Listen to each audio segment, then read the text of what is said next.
アクアリウム初心者のおっさんが魚と暮らすためにゼロから水槽の準備をしています。前回から4日、合計16日経過でアク抜き完了です。ついに緑を配置します。まずこちらのウィローモス。なんかこうひょろひょろって柳みたいに伸びるモスですね。これを3セット購入しました。個人的にレイアウトの境目を隠すのにすごいいいモスだと考えてます。で、もう一種類用意したのがこちらのプレミアムモス。いわゆる苔って言われて一般的に想像するような雰囲気にできるやつですね。石とか流木を苔むした感じにするにはこれがいいかなって思いました。値段が高いんですが、2セット買ってもね、こんな感じで結構量が少なかったですね。で、水道水を用意して、水草に使うので塩素とかは抜いておきます。こちらの水道水のカルキ抜きっていう商品を購入しました。このカルキ抜きって、絶対やれって言われてるんですけど、別にやんなくても大丈夫っていう人も結構いて、やっぱりね、よくわかんないんですよね、これ。で、僕が考えたのは、カルキが水草とか魚にとって効能がないんなら抜いておくっていう考え方にしました。で、この水をタッパーに入れて、一旦モスのゴミ取りをしておこうと思います。ちょっとね、こうやって量が少なかったんで、カスもしっかり確保しておきましょう。で、購入したモスを種別にまとめておきます。なんか海藻サラダみたいになってますね、これ。で、地道にモスをばらして、枯れてるやつとか取り除いたり、変な余計なものが入ってないかね、ちゃんと調べておきます。なんか水草は購入時に余計な貝とか変な虫とかがね、なんかくっついてる可能性があるらしくて、それをそのまま水槽に入れちゃうと、水槽内ですごい繁殖しちゃって結構すごいことになっちゃうらしいので、まずはここでね、しっかりチェックしておきます。流木の加工もそうなんですけど、細かい作業ね、僕これ大好きなんで、全然苦にならないですね。ウィローモスも全部チェックして、こっちはね、ハサミで細かく刻んでしまいます。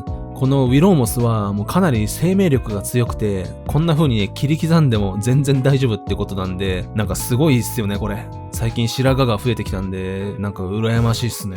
モスの下準備完了ってことで水を抜きます。で、今回ね、有名なプロホースっていうのを購入して使ってみました。これをホースにつないで直接排水しちゃいます。こうシュポシュポってやってすぐ水抜きのね、準備できてすげえ早いですね。なんか魚が入ってからは低床とかの掃除に色々活躍するらしいので、使い慣れておきたいと思います。で、今回モスの配置にミスト式っていう方法を選びました。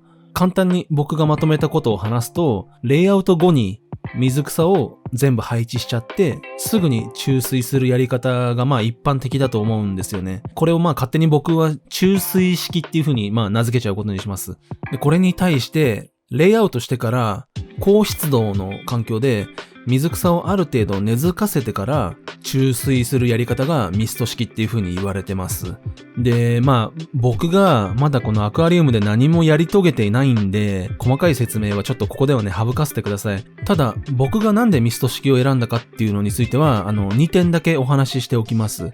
まず1点目が、モスの固定をしなくていいっていうことですね。注水式だと、モスをね、糸で巻いたり、接着剤で貼り付けたりして固定するんですよね。水をすぐ入れるんで、固定しないと水中にモスが浮いちゃうからですよね。これだと形状とかサイズですごい巻きづらくて糸だらけになっちゃったり、あと接着剤だと白い跡が残ったりするのがちょっと嫌だったっていうのがありますね。できるだけ自然に苔むした感じにするにはミスト式が一番いいかなと思いました。で、2つ目が一つずつね、段階を踏むので、やり直しができるんじゃないのかって僕は考えました。少し進んで問題が起きたらちょっと戻るっていう、水前寺記憶方式ですね。問題の原因もその方がね、理解しやすいなっていうふうに僕は考えました。やっぱりいろんなやり方の情報を公開してくれてる方々にはね、もう本当に感謝します。失敗も成功も含めて本当にね、参考になりました。ありがとうございます。で、まずは湿度を保つための霧吹きを用意しました。チャームで買った蓄圧式のものですね。ノズルも長いし、水槽には毎回シュッシュッシュッシュッってやんなくていいんで、使いやすいかなと思って選んだんですけど、これでね、失敗でした。この音がね、もうすごいうるさくて、もうめちゃくちゃ不快な音するんですよね。もう夜使うのちょっとためらうぐらいうるさいんで、僕はもうしょうがないから使ったんですけど、水槽内をこれでしっかり濡らして、で、モスの配置をしましょう。